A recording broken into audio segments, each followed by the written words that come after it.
This year alone, in 2021, we've published 2 papers that have been driven by undergraduate researchers. When I joined the lab, it was a project that was already underway.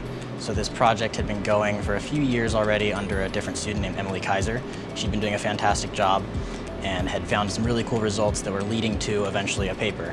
When she graduated, I took over the body of that work and ended up trying to tie up that paper and get it finished off. And it ended up expanding into a different area after she left and being a little bit more involved than we'd expected. I had no idea I'd end up getting a first author publication like this, but diligent work ended up paying off and it was very exciting. In the past 5 years since my lab has been open here at the University of Idaho, I've had over 40 students. They're not all working on the same thing, they're all doing their own research. I find that's incredibly valuable for the students because they get to apply what they've learnt in the classes and in the teaching laboratories. And I feel that the education they get at the University of Idaho in these basic laboratory courses, teaching them the techniques, helps onboard them quite rapidly to doing real research that actually makes a difference. Paul needed people to work on this paper to kind of fill in some of the shoes of the old undergraduates.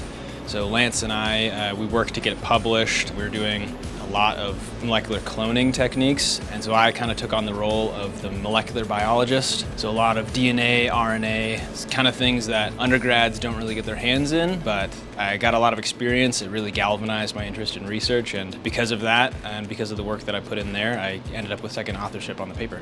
When I first started in the lab, the person that I was starting working under, that was supposed to be like her paper. And so I started working on that project. I spent the summer working directly under her. I did some killer assays for that. I did some double-stranded RNA extractions for that. We did some curing, trying to cure viruses out of the yeast. And it was a super cool experience. You know, it took a long time to write, but it's really crazy now that I can Google Scholar my name and my name pops up on a published paper. My portion of this project was to make sure that if these killer toxins are going to be used as a therapeutic, we don't want them to be toxic on human epithelial cells.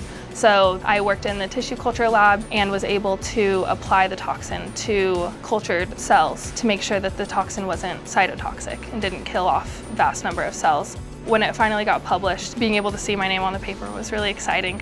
Without the undergraduates doing the research for those papers just wouldn't have come out. So they've been essential to the publishing of these manuscripts that have been put into respectable peer-reviewed journals such as PLOS Genetics and ASM-AAC, so well-respected journals in the field.